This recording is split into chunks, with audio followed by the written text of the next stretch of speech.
happen dito sa map 2. It is Ubek Maniac nagsisimula sa BL at yung Sunday Shrooms nagsisimula sa GR at grabe bakbakan agad dito, Aaron. Napakaganda na yung fight on the side of Ubek Maniac, but unfortunately, Sunday Shrooms, mas gamay na gamay nila yung strategy na pwedeng gawin dun sa kanilang base. At grabe yung aggressiveness. Tignan mo yung minimap, Oo grabe eh. yung pag-control agad nila. Yeah, it catches Ubek Maniac off guard. Siguro sinabi nila, guys, durugin na natin sila and let's get them. Pero hindi na napaisip na biglang, teka lang guys, kami din lalaban at Sunday Shrooms. A good first round win dito sa first half. This is now a good sign para sa side ng Sunday Shrooms kasi mas gugustuhin talaga nila makakuha ng magandang first momentum start for their team kasi nakikita mo rin naman, nagpo-push out pa rin nandun sa may tunnel side pero nandun sa may connector, makikita mo si JJ and the rest of the squad ng Ubek Maniac, more on gunfight, solid gunfight dito sa may labas ng A site. Pero ngayon, ano ba ang gagawin ng dalawang players ng Sunday Shrooms? Actually, feeling ko mas handa yung Ubek Maniac sa buhos ng ginawa ng Sunday Shrooms nun, no? Sanabi nila, okay guys, ganyan pala ang laro nyo. Kaya din namin labanan ng ganyan. At tingnan mo, sila ang ngayon ang may advantage, player advantage dito sa half na to. Persona sa Vince, onting lande, onting laro lang, makahanap ng pintas, bumaba! Tumalon! Namatay! Now it's a 3-on-1. Kung nahanap nila kung saan yung huling membro, they can easily rotate to B side. Oo nga, tama kang Aaron, napakahirap. At ayan na. Unfortunate yun para sa side ng Sunday Shrooms. Kumbaga, wala nang reason kung bakit ka pa bumaba. I think yung patience lang dun talaga. Nakita natin on the side of Suna 360. Hindi niya nakinaya. Kumbaga, yung intrusive thoughts niya, why not bumaba na lang ako dito? Baka sakaling wala naman ang tao at nag-rotate. But unfortunately, on the side of Suna, mali yung intrusive thoughts na yon at mukhang napunta nga yun sa side ng UM. Oo, at masasabi mo din, yun yung magandang pasensya na pinapakita dito ng UM. O nung nalaman nila, guys, tayo yung may advantage ngayon, tayo yung lamang, maghintay lang tayo. Alam mo yun, hintayin natin yung kalaban natin gumawa ng pagkakamali at parusahan natin sila the instance that they do those mistakes. Ngayon, default ang pinaggagawa ng Ubek Maniac. Actually, mas gusto ko ang pinaggagawa dito ng Sunday Shrooms. Mas agresibo ang kanilang mga depensa ngayon. And at this point, napakaganda rin na na-establish ng ginagawa ng mga players on the side of Sunday Shrooms. Na-point out mo nga, because this is gonna be a 2-1-2 setup. Doon sa may gitna, etong si Setra ang babantay, pero makikita niya yung isa, Nako. hindi magkoconnect yung bala, pero nandun ulit yung repick advantage. But unfortunately, JJ, siya ang makakuha ng magandang information now. KLB also, 1-for-1 exchange lang, pero mabilis na pagplanta for that wonderful pick of the KLP. Wow! Quick scope! KLP, JJ nahulog na 3-on-3 retake situation pero tinigil ni No. Sabi niya, no, no, no. Hindi kayo makapag-retake dito sa site na to. And Ubek Mania getting another round dito sa first half at mukhang nadali yung mid-side nila. Seta, unfortunately, hindi niya natamaan yung mga sniper shots niya.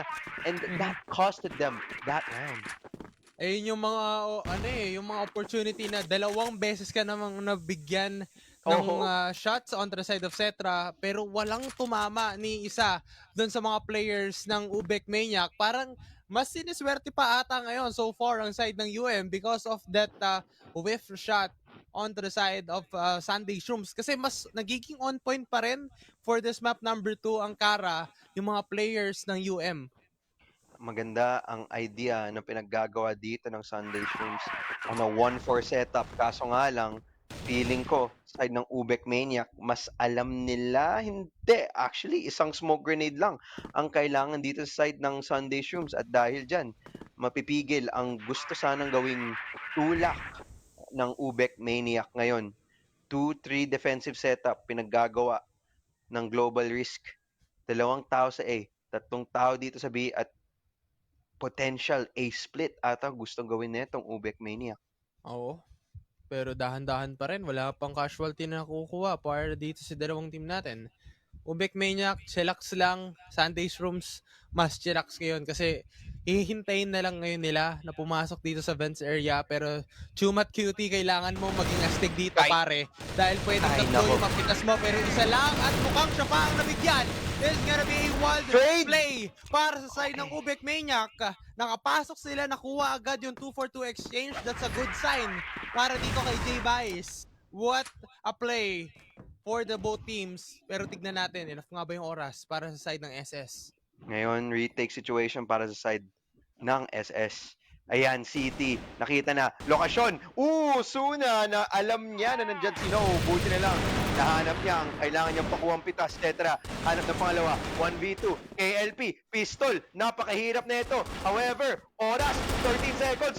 10 seconds na lang. And buti na lang nahanap nila yung huling miyembro ng Ubek Maniac. And there it is. The defuse should come out at the right time, and Sunday Shrooms get another round on the board. Napigilan yung pangarap na dapat mapupunta sa Ubek Maniac. Sunday's Rooms, this is now a good start para masimulan na makakuha ulit sila ng consistent round wins na patuloy na nakukuha nila.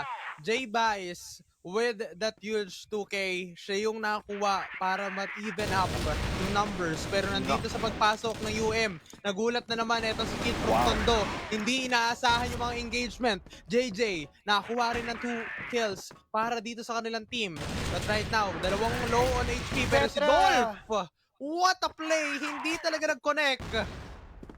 Oh, yung sniper mismo hindi na connect pa dahil nakahanap siya ng isa gamit ng kanyang Desert Eagle. Pero na naman, Suna, sa isa pang sitwasyon na palagi niya, nakikita yung sarili niya on a 1v whatever. At least nakahanap siya ng isa. Pero sa Suna, napakahirap. Ilang beses na siya nandito sa sitwasyon na to na kailangan niya mag-clutch. Tingnan natin kung makapaghanap siya. 1v3, Dolph, patalon-talon. Ilang mahanap. Suna, isa pa. 1v2. Wow! 1v1. KLB, left on a 1v1 situation. Pero tingnan mo yung oras, Aaron. 6 seconds. 5. At ngayon, panalo na ang Ubek Maniac. Kahit napatay pa ni Suna yan, Ubek Maniac pa din ang magwawagi dyan. Ibang klase yung mga players ngayon ng Ubek Maniac, knowing that they have the upper hand with those 1v1 clutch. Simula kanina pa yan nung map number 1. But for now, let's see, paano pa rin ba makakuha ng magandang initiates fight ang side ng Sunday Shrooms? Kasi mas nagiging dikit, not like nung map number 1, yung ating laban na nakakasagot ngayon yung side ng Sunday Shrooms. But most likely, kailangan talaga nilang gawin pa ng paulit-ulit yung mga ganun. Okay. Mas maganda ang kanilang ginagawa dito sa second map, pero mukhang yung Ubek Maniac, their mid-round calls talaga nakakaiba. I like what they're doing right now here on the classic default. Just trying to find for any information talaga dito sa A site. Parang mahilig talaga sila sa, alam mo yun, early A control. Kahit nung last map, no? Nakita natin, last map, kung woods yung kukunin nila dito sa base. In this case naman, sa labas ng A site, yung mismong lobby at yung connector, kinukuha nila ng control to. Tapos ngayon, full information sila dito. Nag-iwan ng insert Uy! and KLP, hanap ng isang pitas. Ngayon, mandadali, Sunday Shrooms. Naku po. -1 para sa side ng SS. UM naman gagawa nga ba ng magandang pangarap para sa kanilang round na ito? It's gonna be the round number 6. Number Teka, may isang advantage. lurk. Pero andun na lumilurk yung isa. Pero tignan natin kung makakalusot kaya ito Ayan. si Kid from Tondo. Yan, nakahanap siya ng isa. At least, kaso nga lang, full information, lahat na sila dito sa A. And they should be able to get one at least. Buti na lang, Suna nakahanap na ng isa. Pero yan na nga, C4 will be planted. How will this post plant be played? Kid from Tondo, alam nila na may tao sa likod. So now, 2 on 3, the awareness from Ubek Maniac, napakaganda. Flash grenade, tinapon, gusto pumasok, Cetra, at isa kahanap, pistol, nakalabas. What? Dalawa ang kanyang nakuha At ayan na, Sunday Shrooms! Nakahanap ng pangatlong round nila dito sa first half. What a flick! What? Ibang klase yung round na yun for the side of Cetra. Para siyang highlight of the day na agad eh. Para sa akin. Kasi Oo. knowing with the 3K na good retake with a good flick rin na nakuha niya yung double headshot dun sa dalawang member, and this is gonna be a good one for the side of SS dahil nandyan na naman si Suna 360 and KLP also with a 1-for-1 trade. So ano pa yung pwede nating makita para dito sa dalawa? Mukhang alam na ng Ubek Maniac na walang katao-tao dito sa A-site, pero now, at least si Chumat QT, nahanap niya yung initial shot! The trade does come out from Dolph, kaso nga lang, Sona, nandyan na din. Yung rest back, nandyan para sa SS, but the trade is there once again. Post plant na naman, A-site, etc. Kid from Tondo, ano mapapakita niyo sa amin this time around? Posisyon ng dalawang team na to, medyo separated, medyo magkahiwalay. Kid from Tondo, nakahanap ng isa, 1v2, iwan na, Doff cannot make it. Once again, napakagandang retake na pinapakita sa atin dito ng Sunday Shrooms. Mukhang mas nabuhayan sila Uy. for this time. Nakikita mo nga yung mga energy o yung presence pa lang nila dun sa round na yun. Eh, napaka-on point at napakaganda.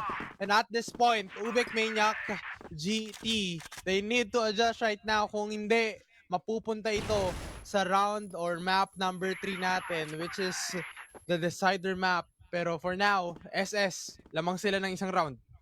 Oo. Tingnan mo ba naman ang ginagawa ng SS ngayon? Agresibo na sila. Full control dito sa A. Full control dito sa mid. Siguro naman alam na nila na papunta na sa B site itong Ubek Maniac. I love the flank na ginagawa dito ng taga-GR. Papasok na sila dito sa site. Full B site. They have full information. And now, the C4 will be planted. Ano na? Paano na retake dito ng Sunday Shrooms? Magagawa ba nila ng isa pang beses na to? KLB, hanap ng isa, Cetra, trade, 3-on-4, Ubek Maniac, nandyan pa din sa site, yung oras, bumababa na, 23 seconds na lang, hindi pa sila nakapasok dito sa site, Suna, isa, 3-on-3, Sniper, walang nahanap, 15 seconds, JJ, nakahanap ng dalawa, and Goff cleans it up for the side of Ubek Maniac. Ngayon, tied na naman ang scoreline. Ibang klase yung nagiging nagiging laban natin for this map number 2 sa Ankara. Both teams may ibubuga at may pinapakita. Sa Sunday Shrooms, mas gising na sila dun sa naging resulta ng game number 1 or map number 1. And now, last round para sa first half natin, KLP ang makakuha ng first engagement, pero dun sa may gilid, Suna 360 will also fall down, pero nandun si J Bias. And now Kid from Tondo also with the kill. Dolph and the side of KLB ay tutumba 3v3 situation ngayon. C4 planted ngayon. Retake na naman itong Sunday Shrooms. Kaso nga lang, yung kanilang posisyon, pwedeng madali. May isang lurk galing kay Chumat QT. Pero may tao din sa kanyang likod! KLP, di pa nahulog. Buti na lang nahanap na nila. Ngayon, 2v3, winnable para sa side ng Sunday Shrooms. Papasok na sila dito sa side. Isa, nagbabantay. No, ilan ang makakuha mo? Isa, gawin ni JJ. Dalawa, one-on-one with the great one. At buti na lang, nakahanap pa ng isa pang round. Itong Sunday Shrooms ending the first half on a 4-5 scoreline. Good initiate fight para sa side ni Chumat Cutie. One of the key players na kailangan i-look forward din on the side of Ubek Maniac, GT. Ngayon, nagkapalitan na ng sides. Titignan natin kung paano nga ba kikilos dito ang side ng Sunday Shrooms and the side of Ubek Maniac. Paano nga ba sila babawi? Sa tingin ko naman ngayon, Sunday Shrooms, mas maganda ang kanilang moral, no? They have found these rounds. They have got these clutches that make them online once again. So, Sunday Shrooms ngayon, their mental is better than ever. Pero ngayon, Ubek Maniac, GR, maganda ang control na pinaggagawa nila dito. Tingnan mo ba naman, si KLP, napakalalim na. Kaso nga lang, hindi niya nakuha yung pitas kay Suna 360. At ngayon, nagkukulang na sila ng isang miyembro dyan sa side ng Ubek Maniac. Masyado atang lumalim at umasim, pero nandun pa rin naman talaga yung risk taker on the side of KLP. Nag-rest lang talaga siya, why not i-try natin. Again, andun talaga yung mga players na pwedeng pumasok sa kanilang mga gameplay, yung kanilang mga instinct inside this match. And now, naka-scatter, nakahiwala-hiwalay na yung mga dalawang players natin dun sa may A site. But right now, 5 members in, papunta dun sa may B site. Titignan natin kung makakalusot nga ba sila. Yan, papasok na din sana sila. Granada tinapon dito, utility nagbuhos na. Kumbaga, nakita mo na si Josh, etc. At least nakapaghanap ng isa. Gusto na sila pumasok dito. Forced to stay inside itong Ubek Maniac. Not wanting to fall. Parang pader sa amin to. Huwag kayong pumasok. Classic case.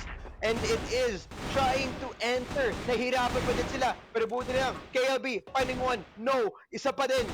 Holding it down. Ayaw nila ipalipas. Kumbaga, it is the final fight and they are not giving up. KLB holding out. JJ nadali na din. And there we go. Sunday Shrooms finally getting a bigger lead than they should dito sa series na to.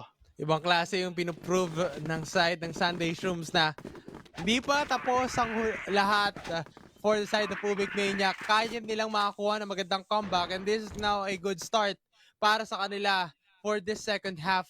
6-4 score, yes, nandun yung 2-round win. But right now, huwag silang masyadong kampante dahil kailangan pa rin talaga nilang i-secure to. Katulad dito sa may likod, nakuha agad ni No etong si Suna 360 and also Setra on the side of JJ.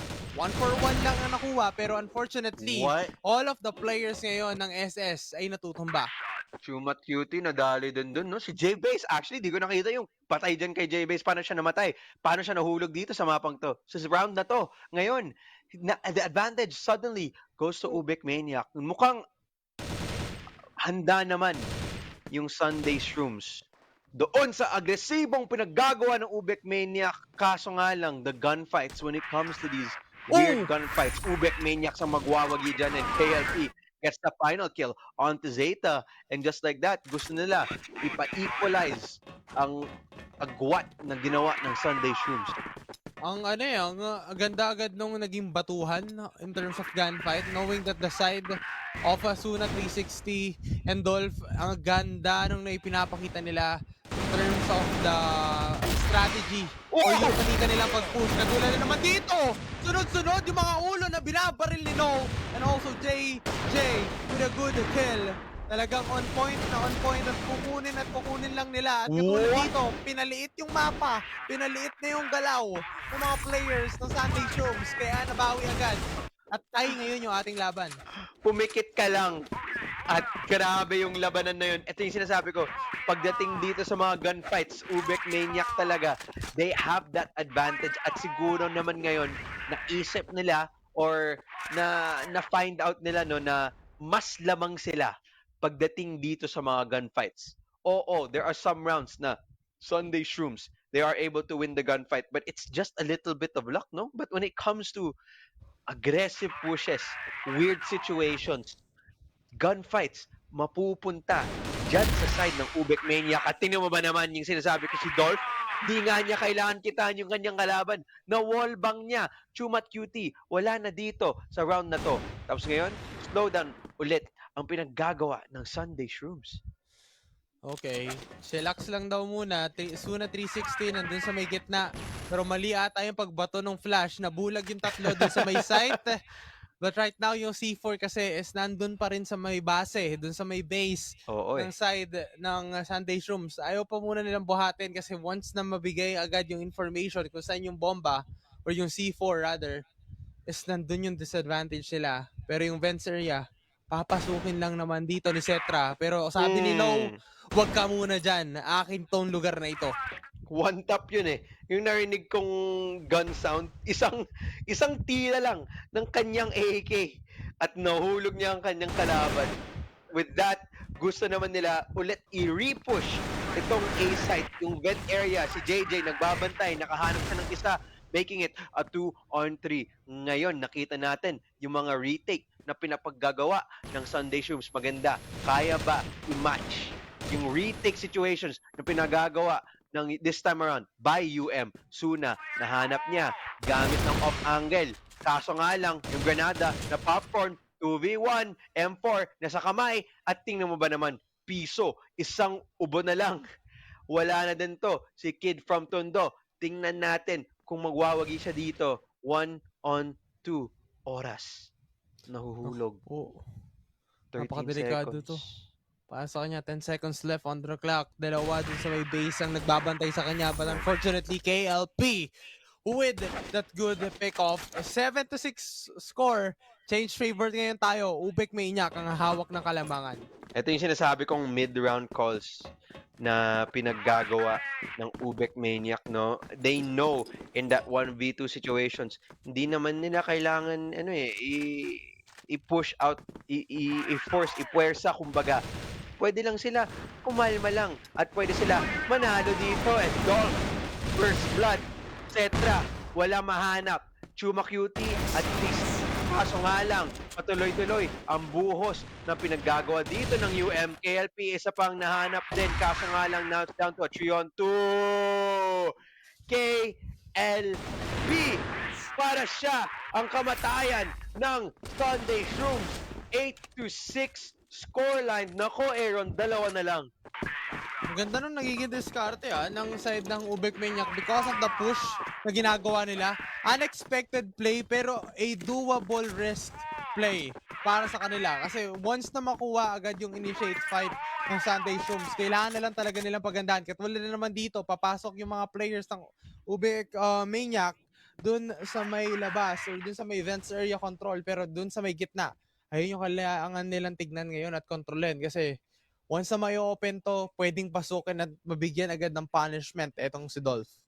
Dolph, nagbabantay. KLB, tamang jump spot lang. Tamang hanap ng isang pixel pero mali yung kanyang ginagawa. Mali yung basa na ginagawa dito ng no? Nakita natin, tatlo na ang mga member dito gustong ata tumulak dito sa mid. Pero mukhang may onting hesitasyon ang pinagagawa dito ng Sunday Shrooms. And nagtapon lang sila ng granada. At ayun na, tinigilan nila yung push. Akala na siguro may mga rotations na pinapagawa dito ng And actually, meron nga, nag-iisa na lang itong miyembro na si JJ. Nakabantay dito sa vent. Uy, Ilan uy, ang uy, kanyang uy, uy. makukuha? Oh no. Yung Cutie, mukhang siya ang Ay. nanalo dun sa duelo na yon. Napaganda pa para sa side ng Sunday Shrooms na pwede nila kunin agad yung access point dito sa may A-side. But sabi ni No, there is no way to push in because the side of Sunday Shrooms, makakukuha nila yung dalawang kill na yon. Si Suna at the side of J-Base, nakuha yung kill pero dun sa may gilid, kailangan niya makuha yung pick-up. Dito mama yung Hindi flick. niya nakuha. J-Base. Pero Huh? yung bomba kay LB, yung C4, binabantayan nila. No Ako way. po. No way, KLB. No way. Magwawagita dito sa sitwasyon na to. C4, buti na lang nakuha na. And there he goes. 2 now with the cleanup. 7-8 scoreline. Grabe, may onting kaba ako dyan for the side of Sunday Shrooms. Pero buti na lang napaayos nila, naplansya nila, at nakuha nila yung round na yun. Napaganda na nakuha nga nila totally yung round na yun because of the push and the opportunity na nag-gather on the side of Sunday Shrooms. But right now, Sunday Shrooms 7-8 score. Tatlong round pa para ma-secure etong ating laban. But for now, parang napapansin ko kasi may possibility ito na pwedeng mag-overtime. Kasi dun sa back and forth game na nakikita natin na nakakascore yung isang team, nakakabawi rin naman sa susunod round. Yeah, tapos ngayon, at that point, no, mental na naman na matetest. Kaya mo ba ituloy-tuloy ang laban mo kahit ganun kataas yung pressure ng mga rounds, no? Will you still be able to perform? Hindi ka ba magiging nervyos? Dapat kalmado ka lang din. And that is the type of emotion that these teams need to show. Kapag nakapagpunta tayo dyan sa outing round na yan, pero tingnan mo ba naman ang ginapanagagawa ng Ubek Maniac ngayon? May tao sa likod na magbabackstab! Kaso nakita niya! Sayang! KLP though, nahanap niya yung trade. It's now down to a 4-on-4. Sayang yung opportunity na yun on the side of JJ. Unfortunate yun para sa kanila. Napaka-risky nung ganong opportunity. Pero nandun si Jeff Base with a low HP. Save a 7-8 score Pero dun sa may likuran, tamang bantay na lang din itong si Kid from Tondo. 54 seconds in para sa round na ito. And this is gonna be a good pressure para sa round number 16. Hmm, may nagbabantay sa labas. Actually, dalawang miyembro dito ng UM. No, unang contact dito sa vent. Ilan ba ang kanyang mahahanap? Eto na, papasok ng isa, pero J-Base nadali. Isa ang nahanap ni No. At kung gusto man nila, kunin to. May dalawa pang mga miyembro dito. Verbo nilang Kid from Tondo, nahanap na ang kanyang kill, flashback, tinapon, granada, utility, KLB, nandito na yung rest back para sa side ng Ubek Maniac at naipit na tong si Cetra. 13 seconds left. Bawal na makipag-ikot. And there we go. Map point, Hex series point na ang Ubek Maniac dito. Napakadelikado yung mga gantong senaryo. Katulad dito, 1 round remaining para manatiling buhay ang side ng Ubek Maniac sa top seed natin. But right now, looking at it, there's a good difference din na makita natin Uy. yung playstyle ng Sunday's Room. Pwede nila mapadikit to katulad dito. Suna Okay. 360 with a good initiate fight sa kamay ni KLP. Pero apat ngayon yung nag-lurk sa players ng Ubek Maniac. Pero Chumat Cutie and Cetra, sila yung dalawang players na nagbabantay. Oh, maganda yung smoke grenade. Mukhang handa naman sila sa pinaggagawa dito ng UM. What? Kaso nga lang, pagdating sa gunfight, patuloy-tuloy ang Ubek Maniac, patuloy-tuloy pinapakita nila yung talino, yung gilas, yung laban nila dito, yung kaastigan nila. Pero buti na lang, si Cetra, pinansya, Dolph finding the trade, J-Base, 1v2 situation. Kaya mo ba ibuhay to? 1-on-1 with the great Wow! one, and J-Base, mabubuhay pa muli. 1 HP. Itong Sunday Shrooms. 1 HP with a good clash on the side of J-Base. Buhay na buhay at humihinga pa rin. At katulad nga sinabi ko, may possibility talaga na umabot to have this overtime opportunity para sa side ng Sunday Shrooms. Kasi dun sa wonderful clutch win na yon, bumabalik ulit yung kanilang composure as a team. And right now, Suna 360, ibang klase din tong player na to. Siya ang nakakuha ng magandang first initiate kill dun sa round na yon. But for now, mukhang papangunahan yan dito ni Chumat Cutie. JJ, nagbabantay sa vent. This time around, off-angle ang kanyang pinaggagawa. Kumalon! Isa nahanap, naging space jam. Dalawa ang kanyang nahanap kasama dito ng kanyang kasama na si No. Tatlo na ang nahulog sa side ng Sunday Shrooms. At ngayon, mukhang iinit pa to. And that's a good advantage. Kahit pa paano, nakuha niya ni Suna. Ngayon, there is room to work with. Pwede na maumikot itong mga miyembro ng Sunday Shrooms papuntang B-side. Kaso nga lang, yung decision nila, tumahimik, maging pasyente. Pataasan ng pasensya, Suna, Red Life. At ngayon, 1v3, pero buti lang si Cetra. Buhay na buhay pa din. Somehow, nagawa nilang 2v2 situation, slowing it down once again. Naghahanap ng pagkakamali na potentially na paggagawan ng Ubek Maniac. Ubek Maniac, they need to avoid the presence of Cetra. Once na makita sila ni Cetra, no, mukhang papaan siya agad sila. So, for me, ano nga ba ang gagawin dito ng dalawang teams natin? Paano nga ba nila kukontrol at kukunin? So, titignan pa natin. The side of Sunday Shrooms, ano yung magiging plano kaya nila? Ito, pagdating sa mga ganitong sitwasyon, KLB finds the timing, kaso nga lang, hindi niya pa napatay. And si Suna naman ang madadali dyan. Aware siya sa potential. Change of aggro, 20 seconds left. Kung ako'y si Cetra, iikot na ako dito sa B-site. And mukhang yun sana ang gagawin niya, pero halatang halata